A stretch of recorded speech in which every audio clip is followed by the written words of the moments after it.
This is Neil Baumre. With me is Rob Cruz. Today we're going to go through sort of what's happened in the aftermath of the Dynamex decision in California. We're going to be talking a little bit about trends in the workforce, just to set the stage of why Dynamex matters. Rob will take us through some of the legal impacts of Dynamex and how firms have been dealing with it, including their legal advice.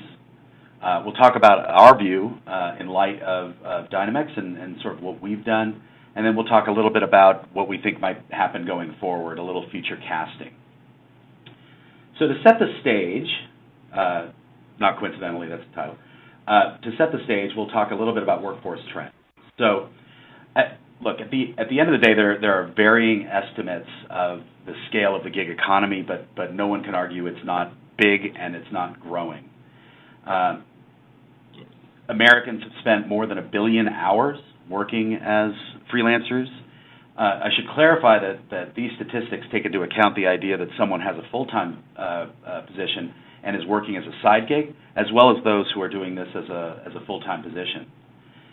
The reality is it's 14.5 or so million people moonlighting in addition to a traditional job, and 51% of those workers say they wouldn't do anything else, no matter how much they were paid. The other trend to take into account is that the folks who are engaged in these positions are optimistic and they are enthusiastic about the idea of working for themselves, controlling their own hours, and controlling the outcomes of their own brand. Now that said, a few months ago, the beginning of March of 2018, the California Supreme Court handed down a decision called Dynamex, which greatly affected the way companies in California are able to engage non-traditional workers. And for that purpose, I'd like Rob to lead us through the next few sections. Yeah. Rob? Yeah, thanks very much, Neil. And you know, I think it's interesting you bring in the lawyer now with a foreboding tone here right after you say that 9 in 10 freelancers are optimistic about the future and see the industry's best days ahead. And then here comes the lawyer to say, but how can the industry's best days be ahead with something like Dynamex going on in California? And we're going to talk about that, but that is a question that's really out there and a concern from business. So how does Dynamex factor in now? Well, Neil, if you move to the next slide, you'll kind of see, everyone will see sort of a map of the world. Really, this is a federal or a nationwide kind of slide. And what you really want to take from this is that there are many agencies, there are many tests, and they all have different factors, and lots of weighting. Different factors means different things. No one factor is determinative to whether someone's a W-2 or an IC. So this is kind of in the state of the world. You'll see the ABC test, which is part of Dynamex, is in there too. The ABC test has existed for many years for many agencies in many states. So it's part of it. You'll see this sort of, but it's a whole world of it. So one of the things that happen is you start moving from looking at a wide world of tests with many ways to satisfy them. I think the thing to take is when you have all these multi-factor tests, then you have many, many ways to set up a defense that your classification scheme is compliant, that you're classifying your workers as ICs correctly. And I think one thing that I want to set up here early on is companies in general need to be thinking defense, okay? Because we're in a really gray area, and it just got a lot grayer with Dynamex. So I think one of my overarching themes that you may hear is defense, defense, defense. You can't. There are no black and white answers, unfortunately. I'll tell you right now, I don't have a black and white answer regarding Dynamex for you. But what I can tell you is that you do want to be setting up the most defensible practices for how you are classifying your workers. With that, you can. Rob, Rob, let's take a deep dive into what Dynamex really meant for California here. Yeah, and you know, I think a lot. So one thing that I could say is that this came out. You can move the next slide, Neil. It came out in April.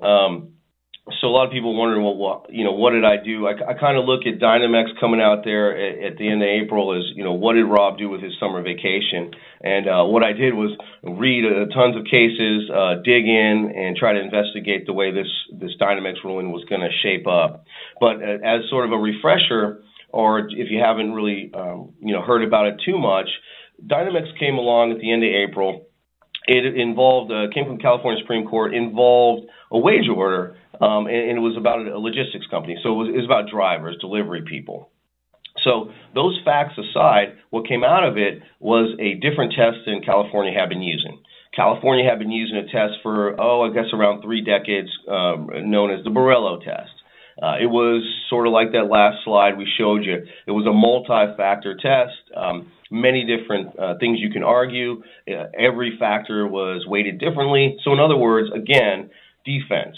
If you got called to the mat on your classification, if someone went after you for misclassification, under Borrello you had many different ways to argue that you were compliant. And at the end of the day, it was going to be completely fact-specific. Well, the ABC test is different. There are 3 prongs, and the first thing to remember here or to note is that the employer, the company, has the burden to prove that all these 3 prongs are met. If any of these prongs are not met, you don't have an independent contractor under the ABC test. You have a W-2 on your hands and a host of fines and penalties and concerns that go along with that. So what are the 3 prongs? Well, the good news, in a way, is that the A and C prong are really things that we've been doing under Borrello for a long time, more or less. The A prong involves control. How much direction or control do you have over your contractors? Now, one thing I'll note on this is the wording is, control both as it's set up under contract and in fact.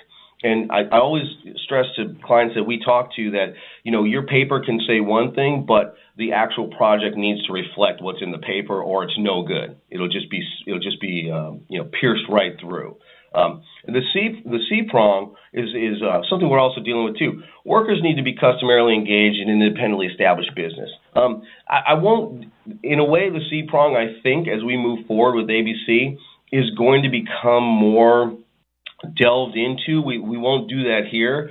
I'll say that generally speaking, if you're not looking at the business setup of your contractors and you're maybe only looking at the control factors, then you're missing something. You need to make sure they're set up as a business, but they need to go hand in hand. So you can't have a contractor who's just set up as a business, maybe he's incorporated, has a whole host of clients, but you're using him with a lot of direction and control like a W-2. They need to either work together or not at all. But as I said, to many degrees, these are things we've been dealing with in the state here and actually nationwide for a long time. And then there's prong B. And this is where the foreboding tone comes back. If you hear the sort of doom music behind me, prong B is what's really made this thing a blockbuster holding. Prong B insists that the worker performs work that is outside the usual course of the hiring entity's business. Usual course of the hiring entity's business. Let's underline that. This is the prong that most companies are concerned about being able to meet. As it had been under the multi-factor test, people didn't look too hard at what their independent contractors were doing as long as they could satisfy, maybe the preponderance of the factors under Borrello. Now you have something that actually weeds out what a lot of contractors are currently doing for a whole lot of companies, things that are in their usual course. We're going to talk more about what usual course is, but let's say this is what has everyone rightfully, quaking in their boots. So, at the time when we first did the webinar on this, after it came out, some of the things that we thought, well, what does this mean? Maybe the new test across the whole state. Obviously a lot of speculation and fear. Our suggestion from that last one was to act conservatively until we knew more, because this was only one case, so we just didn't know what we didn't know. But we did think, it's going to force many people to reclassify their ICs as employees. And then, we're going to talk more about what we did. At the time, we went ahead and immediately started reviewing our own processes to make sure that our tests that have served us so well for the better part of 2 decades would still be serving us well under Dynamex. So if we put that all together, and now you'll see sort of the fancy special effects where we've got that bright red arrow pointing at the ABC test, this is just indicating that now instead of this whole world of things, and this world still exists, everything you see here is still valid and existing, and you have to meet all this too. But generally speaking, a lot of these were reflective of each other. So if you met an IRS test, you were going to be covered for many state tests and the like, even though there's always different pieces. But now, as it pertains to California, the ABC test is what you have to meet. It stands out. In other words, it's weighted much more heavily and harder to meet than a lot of these tests have been. So the landscape has absolutely changed. So let's talk a little bit about what's happened since the initial ruling, Rob. Right, Neil, and I think if you go to the next slide here, you'll just see some kind of overarching, things that have happened. The earth rumbled. Okay, it's dramatic language, but it's true. In this space, it was sort of a California earthquake, upsetting what we had known previously. People started thinking the definition of independent contractor is clearly more narrow. I would say that if you want to look at the world from a half glass full perspective, lawyers are always known for looking at everything with a half glass full perspective. You would say that at least now we have 3 known factors instead of Borello's, 10 plus and subfactors and subfactors. So you could say at least now we've narrowed what we need to know and meet. So there's that. Another couple other things, obviously, with additional court rulings, and we're going to talk a little bit about some of the ones that have come out. There again, I tease that I don't have an answer. So some of the additional court rulings that came out actually haven't made things necessarily more clear, but they are worth knowing as things go forward. We're going to talk a little bit about retroactivity because a lot of people want to know, rightfully so, companies like Grubhub in particular that are in the courts right now, they're saying, if I was able to meet the previous standard and someone is dragging me back into court and say, now let's re-review this or let's review this again under a new standard, are you violating our due process rights? In other words, they've already had one, plaintiffs already had one bite of the apple. We succeeded in saying that we've got these people properly classified. So we want to know, is this ABC test holding going to be retroactive? And then obviously what we've been advising smart companies and what a lot of you companies are probably doing out there, you're looking at your IC population right now. You really want to know how this impacts your business, so you want to dig in. Thanks, Rob. So I thought it'd be interesting if we just took a look at some of the semi-panicked headlines that followed. As Rob mentioned, there was quite a bit of concern, the Grubhub trial and some of the other ones. Rob, why don't you talk to us a little bit about what you thought as you saw these headlines coming through in rapid succession? Yeah, and so this is sort of part 2 or the continuance of how Rob spent his summer vacation. I'll note that I didn't take one, but I spent a lot of time reading these headlines and analyzing them, and then obviously grabbing as many cases as I could to look at.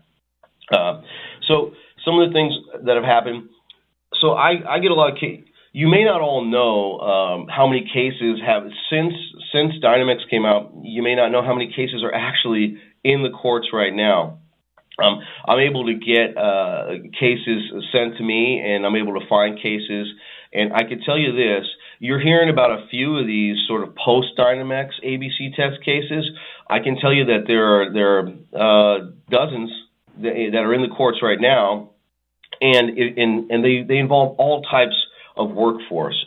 So we're not just talking about drivers, logistics people. We're not just talking about on-demand people. I've seen cases for entertainers at theme parks, insurance salespeople, merchandisers, sales reps, home inspectors.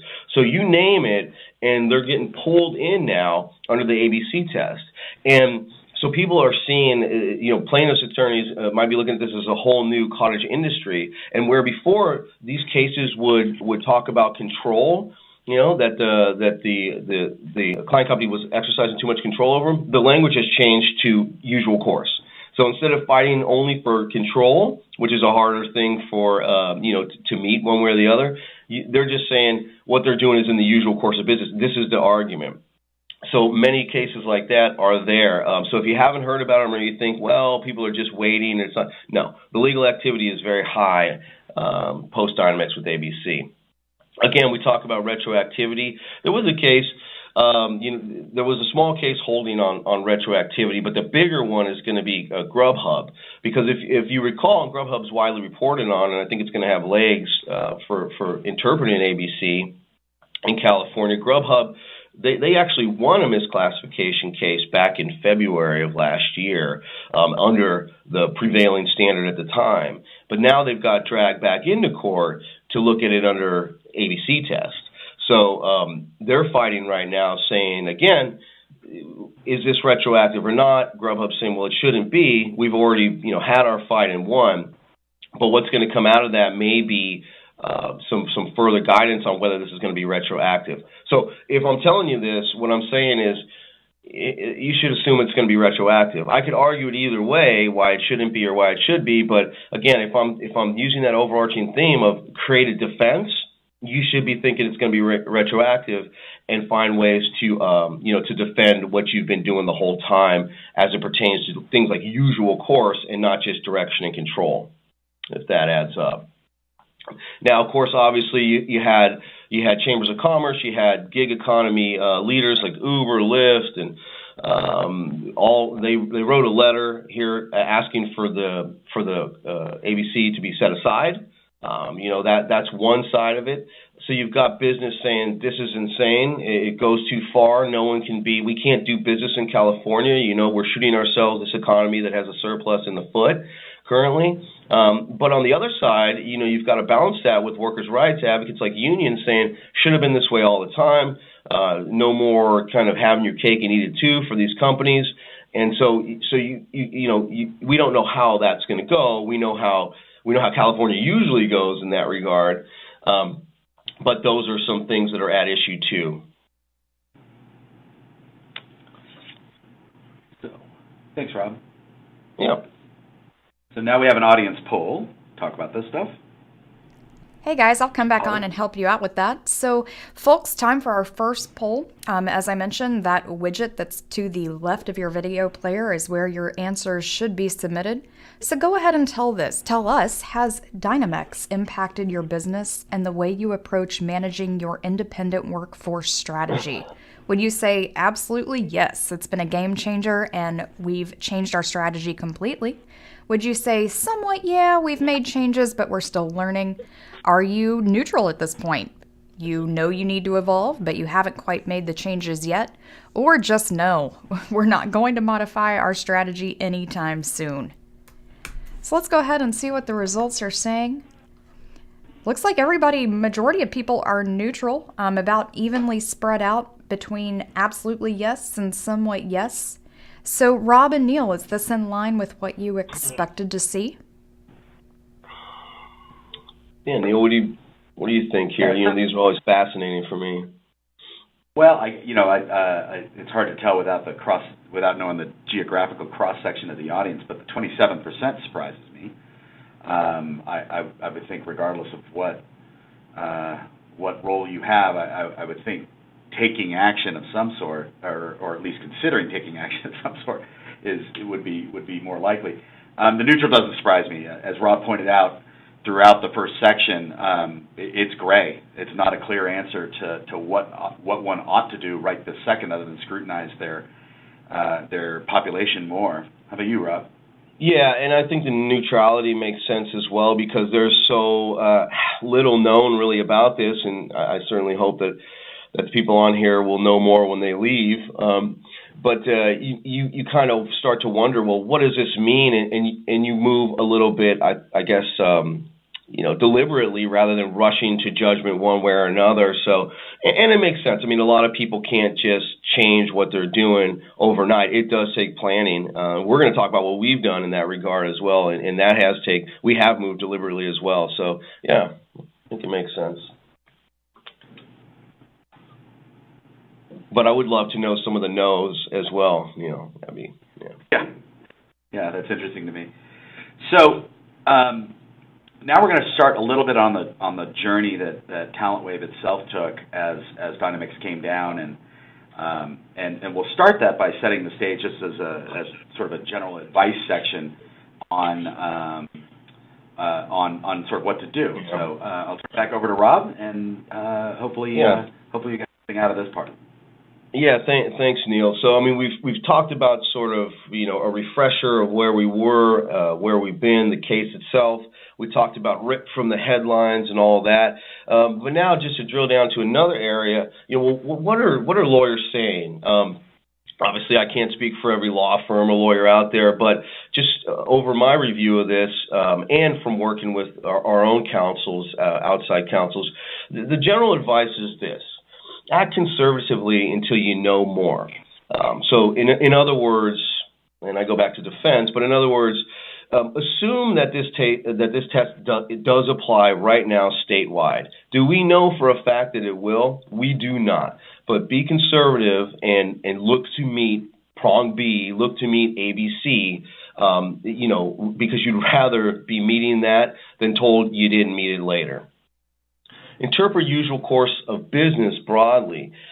So this means, in a way, think about what your usual course of business is. Now, I can hear people almost, when I've had these conversations, people say, well, what's our usual course? It could be this, could be that. Just understand that, a court or an auditor, they're not going to split hairs. So you want to start as broad as you can with what you do. Maybe like your Wikipedia or your Google. If someone Google you, what would they see? Now, obviously, companies do many, many things. We're going to talk a little bit more about what could be considered usual course of business, but start broad in looking at your own contractor workforce. If you get a broad group, you can always work down from there, but definitely start broad. Don't try to sort of work your way around how it sounds or say what the definition is or anything like that. Let's not be cute with it. Let's just be broad. And then, obviously, wait and see. If you have a plan, that's great, but really this doesn't mean sit on your hands until you know how this is really going to shape up over years, because it's going to take years for interpretation to come. I mean, unless the legislation comes in, and even that's going to take a long time.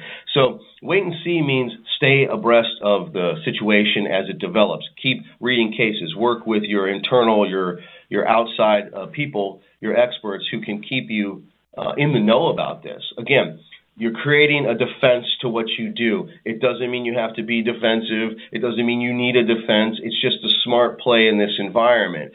So if you're ahead of something, then you can always say, we were already trying to comply with this, rather than being caught later where someone says, you just didn't even try. So that's one thing. And then, part of that is vet, and review. Well, we love the word vet here at TalentWave because this is what we always do. So if you've got yourself a compliance program, now's the time to review what you've already done and review your contractors. And if you don't have a program of some kind, it's recommended, obviously, that you do. There's many out there, but you want to look at these contractors anew under this light. Thanks, Rob.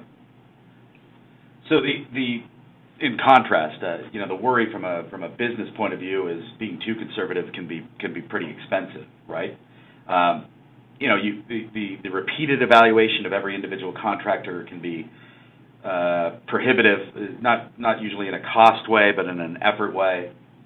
The other thing that can happen is and the worry you have is internal counsel or management slams the door hard because they're worried about the repercussions without thinking through the nuanced approach that Rob just described. And from a business interruption and loss of talent, this is indescribably costly. The reality is that a large percentage of those workers that we rely on to get our work done, the high-end consultant, the data scientist, the high-end IT architecture lead, are very often independent, and cutting yourself off from access to talent in that way is really problematic. So, although you have to tread carefully, it's important not to stop treading at all. I guess would be the takeaway from my point of view.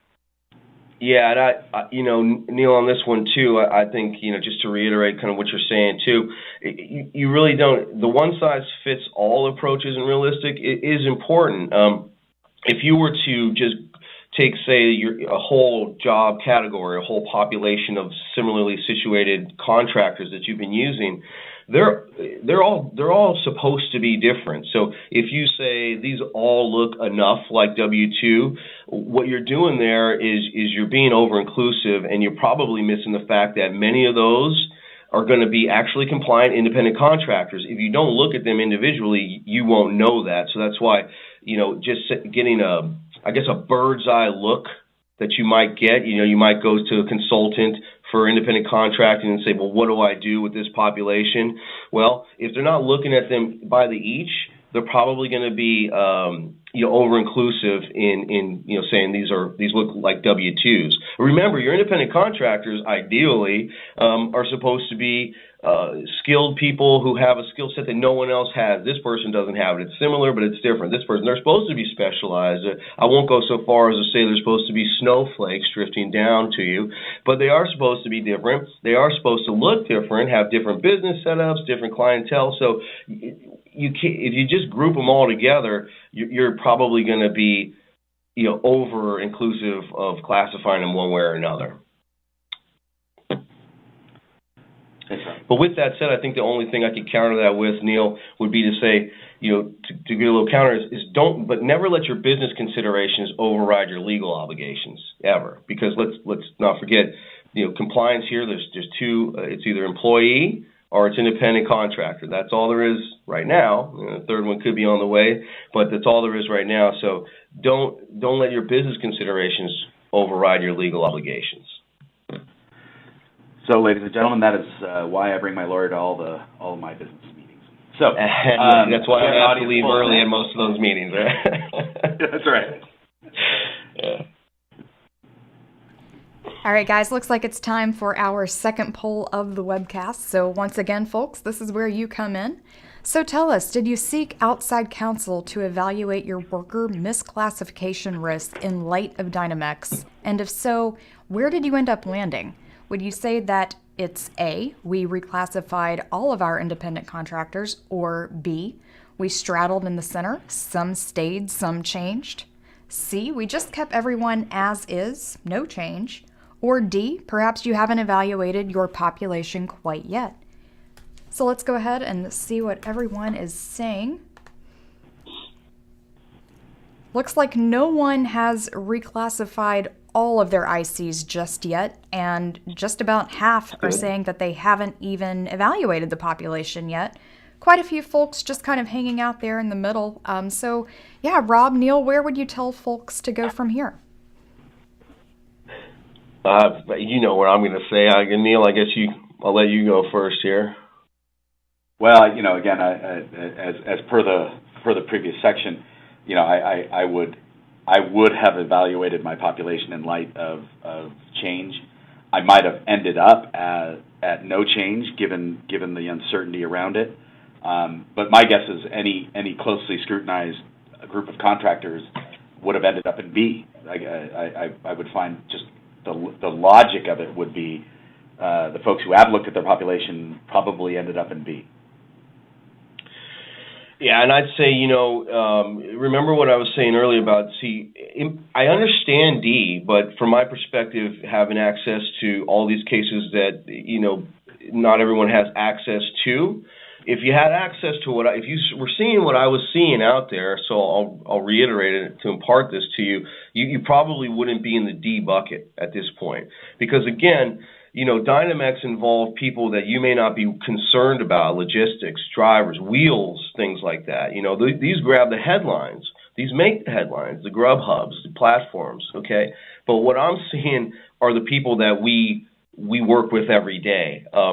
Professional people are bringing these cases, and it only takes one. Let's not forget that in California, you've got all kinds of ways to get into the courts, we have a misclassification statute on the books in California, SB 459, specifically to target misclassification and heavy fines around it. We have the Private Attorney General's Act, PAGA. I'm not going to get into that, but this is a way for a private citizen to act as a de facto Attorney General, bring a claim that could involve a class.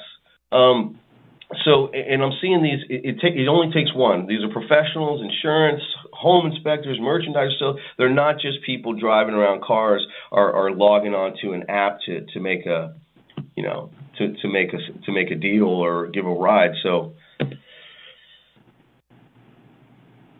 Yeah. So, Rob, why don't you walk us through sort of what we did?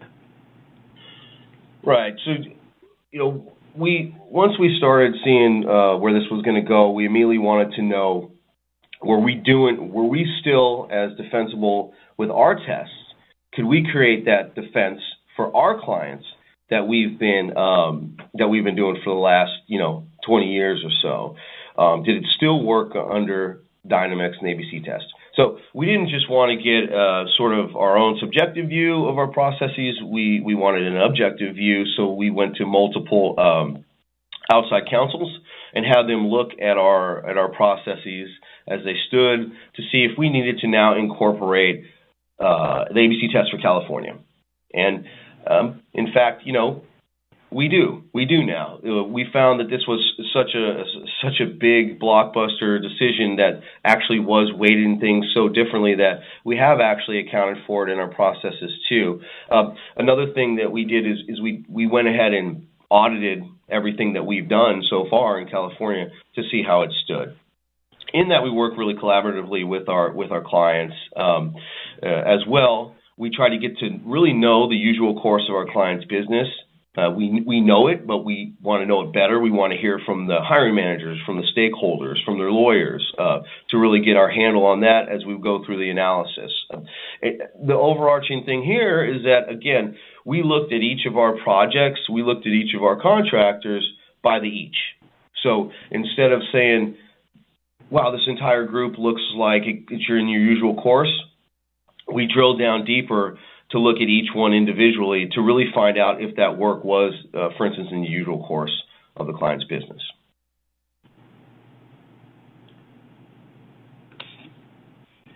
So let's talk a little bit about sort of outcomes.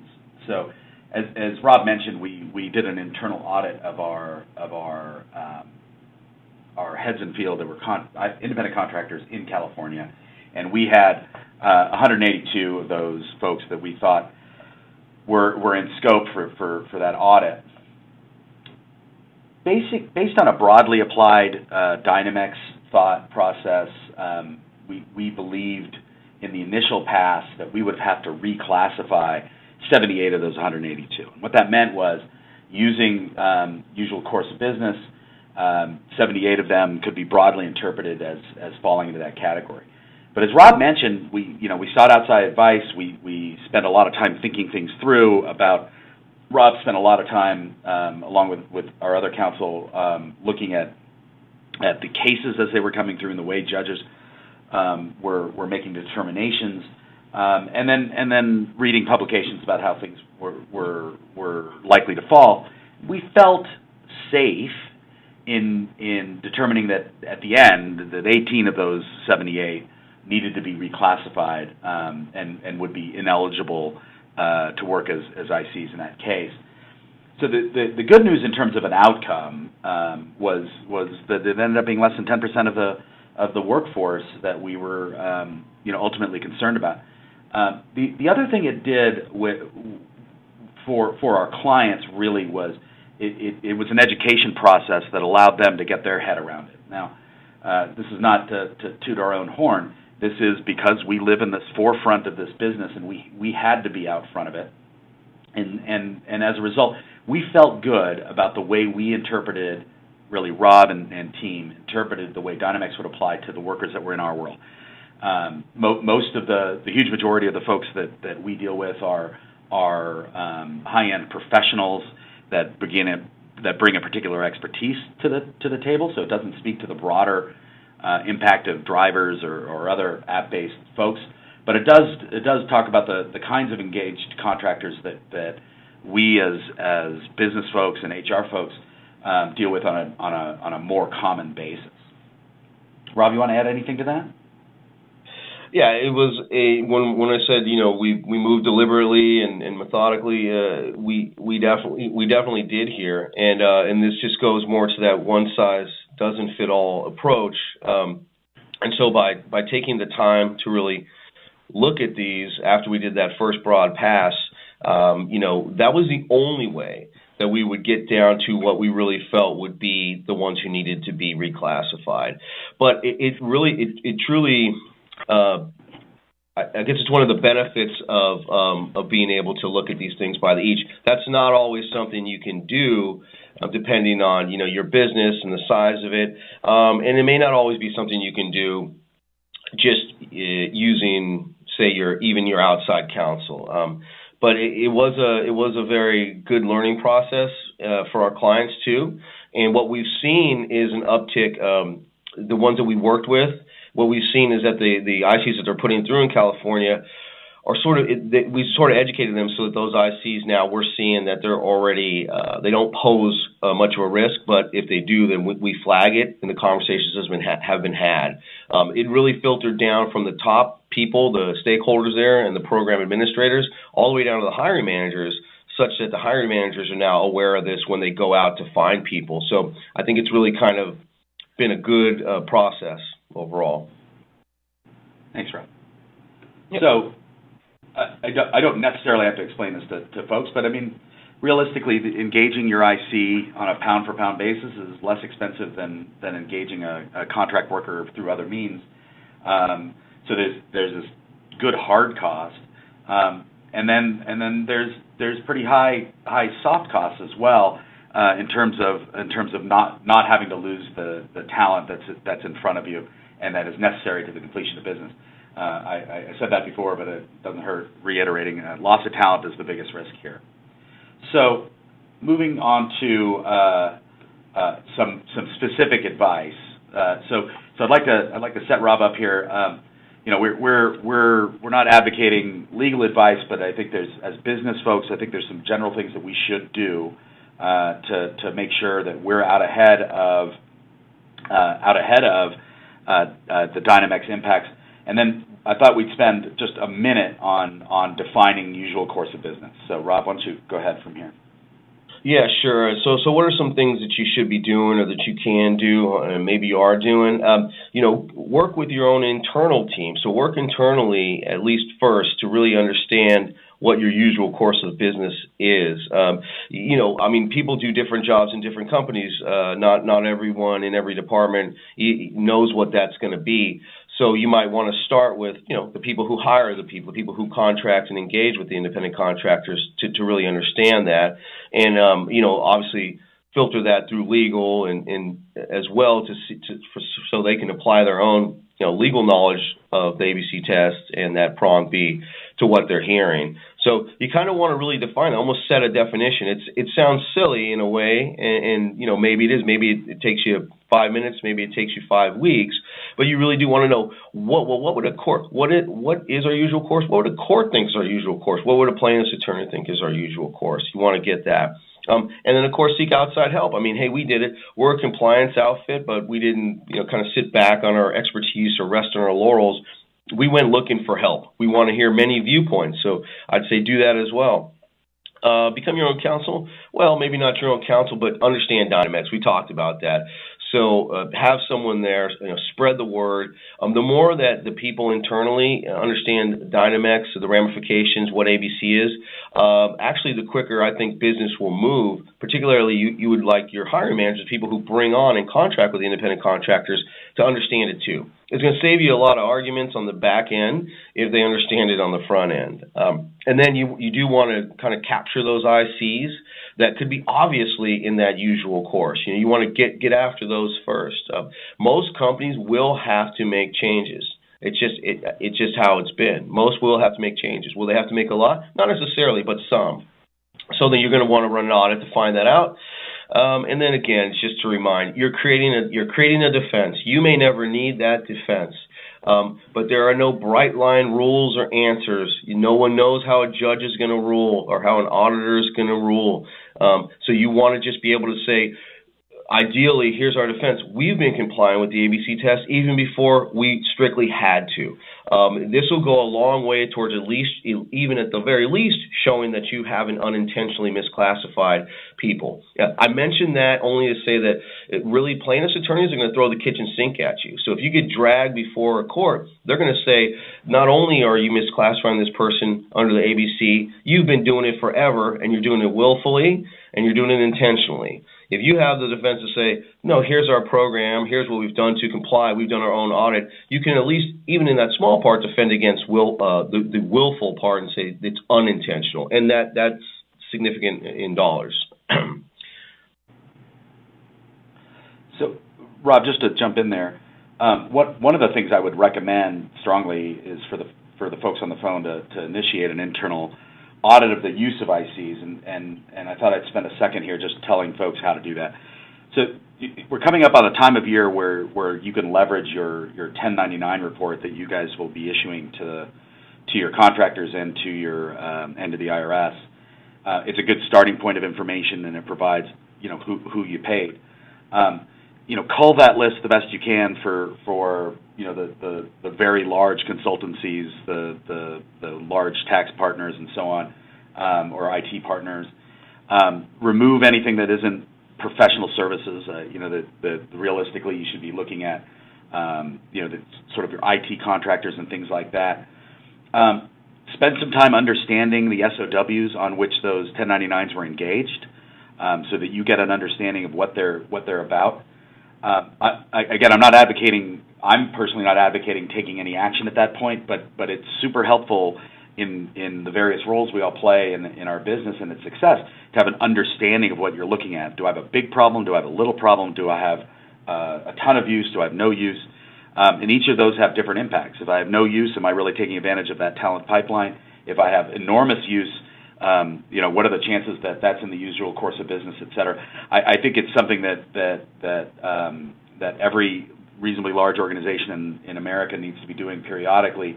It's certainly something we do as part of our engagement with those clients, and I encourage everyone to do that. If you have questions about that, feel free to contact me or contact us after through HCI after the conference, after the webinar.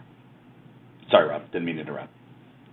Oh, no, not at all. I think that's fine, Neil. If you want to move to the next slide, we could talk a little bit about what is this dreaded usual course of business.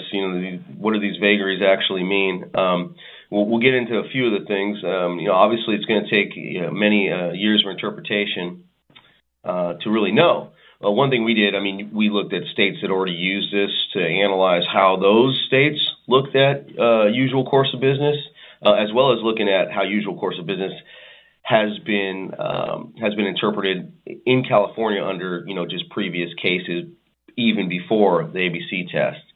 So there are a few things, and these might sound pretty basic. If the business can't survive without the services provided, it's usual course of business. Survive, it seems, well, what does that mean, survive? If it's really key, crucial, critical, to what you do, then it's going to probably be looked at as in your usual course of business. It's not going to pass prong B. So that's kind of one thing you want to look at. The way the law looks at things is if something is so critical that you wouldn't delegate it. So some things internally to companies will be looked at as this is so important that you would never delegate it to an outside contractor. Now, we know that's not the real world because there are independent contractors who act as CEOs and CFOs and COOs.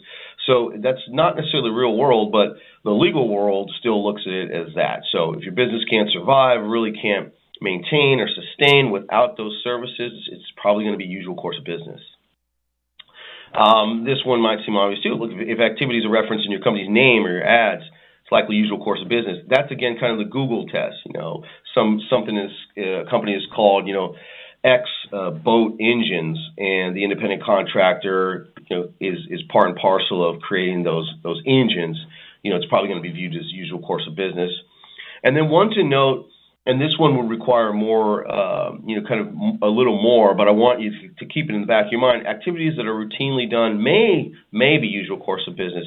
So activities that are routinely done. And this is something that you probably were complying with anyway, but if you've got projects that go on and on, that are recurring, just understand that while it may not be usual course of business, it could be considered something that if it's that consistent and that routine, that it's the kind of thing an employee only would be doing.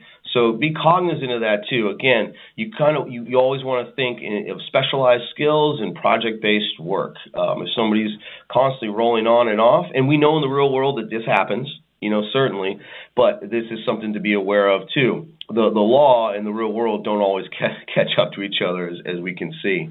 So that's the takeaways. There's a lot of shades of this. This is why it's great. If you can work internally or externally with people to help kind of parse through this, that's a great idea.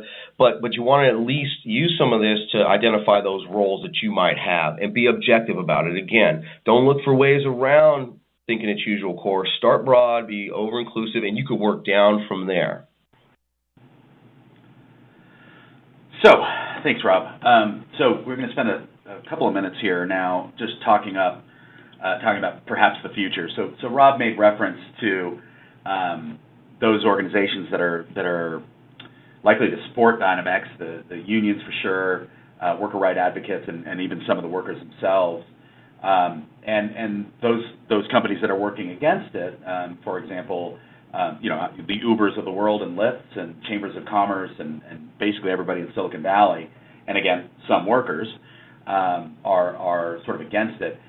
And it's now playing out on a tableau of unprecedented governmental change. So California has a new governor, and Gavin Newsom, who hasn't really made much public statement about where he stands on independent contractor and the gig economy in general.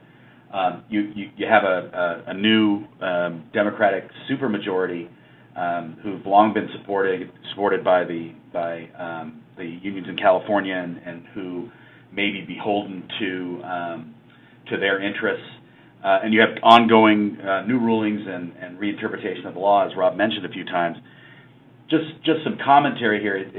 The gig economy companies have been lobbying and advocating for changes to Dynamex and to legislatively remove it from the books and revert to the old test, which may fall on deaf ears under the new government. But no one said anything out loud yet, so it's one of those places where it's a little difficult to predict. That's just my personal speculation. Rob? Yeah. So we've got the new governor. And an interesting thing about him is he is he's obviously a liberal Democrat, but he is a businessman as well. So I think in some ways he's got his mind in two places. To Neil's point, he's going to get a lot of pressure from both sides here, the gig economies as well. And we're working with, I think, a surplus here in California. So the question is going to be, do you want to create more of a surplus and be a little more pro-business, or do you want to kind of clamp down further? Because what the Chambers of Commerce, what the business is saying is, you're going to drive revenue, out of this state if you don't act on it. But he hasn't said anything specifically that I've seen about it yet. I will say, too, in California, we've got a bill that an assembly person put out a few months ago that actually seeks to overturn ABC in California. So we've got that contingent in here, too. It really seeks to codify Borrello as the statewide test. So we've got that out there. So we'll see. I guess if you're talking federal level, you've got Bernie Sanders who did the opposite and wants the ABC test to be the federal standard for independent contracting. Unlikely to pass, but you see all these kind of push-pulls at play. So what does it really mean? Well, maybe nothing happens. Maybe some of the things that have happened in Massachusetts will happen in California, where we just get a long body of case law in front of us, and we understand how to defend against the ABC test. And we might get, maybe in the short term, something like an Attorney General's guidance document that, while we're not going to get a legislative overhaul here, at least the Attorney General will think, it's important enough that we at least need to understand how this applies, maybe retroactive or not. Where does it apply? Does it apply to everything? How do we comply with it? So in the short term, we might get some things like that as well. Great. Thanks, Rob. So just to wrap up, thought we'd just remind you what we said, right? So it doesn't have to be overly complicated, is what we're hoping to illustrate, although there's lots of gray. There needs to be caution, there needs to be guardrails, but it shouldn't prevent you from doing the business that you're doing. There's no good reason, for example, to avoid California, the United States' biggest market. You just have to do so in a deliberate way. You do need a compliance program if you don't have one now. That's just a fact. And you should look at your compliance program to make sure it's matching up with what your business needs are. And as Rob said, document, because defense. So that's our presentation today. I hope you guys enjoyed it. Thanks, Rob. Yep. Thanks, Neil. All right, and a big thanks to you guys, too. So let's see, we've got about 4 or 5 minutes left for some questions from the audience, so we'll get right to it. First question that we have today comes from Darren, and he asks, are there any impacts on the utilization of temporary workers employed through an outside staffing firm who are employees of that agency or staffing firm?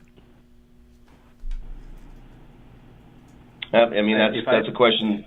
Yeah, go ahead.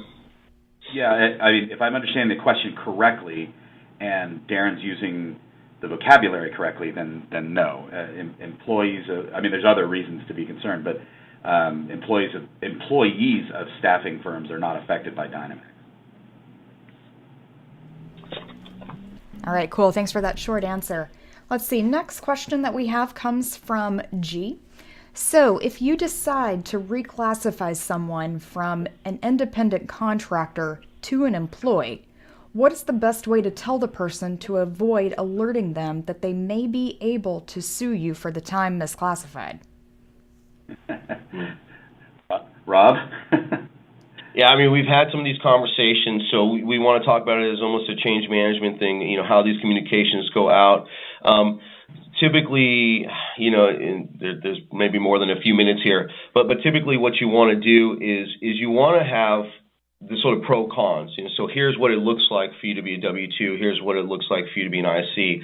If you move about it sort of deliberately and just provide information, then you're usually not tipping somebody off. At least when we've had to do it, we haven't had anybody come back and kind of kick off a lawsuit or a class action. I mean, the thing to understand is that, again, you don't want that to stop you from doing what is the legal obligation if it turns out that they do need to be a W-2. I mean, there's certainly sensitive conversations. We've had them. We've had those Dynamex conversations. Thus far, it's a lot of questions. So I would say punt it to your expert, punt it to your person who is best suited to have those conversations. Have them on the phone because those conversations have gone a lot better for me when I've had to have them. If I could, if I'm on that call and I could talk to them and kind of walk them through. It's usually just a lot of Q&A. All right, cool. Thanks so much, guys. We'll try to squeeze in one more question here. And this is actually a follow-up from G. So, can you have two people doing essentially the same job and correctly have one employee classified and one classified as an IC? And if so, maybe how would you go about doing that? Yeah, you can, and that's when you want to. That's when I go back to these snowflakes of independent contracting. Because one person could be set up compliantly with their business, one person may not have a business set up at all, no clients. So that person needs to be classified. Again, remember, it's not about the job they're doing.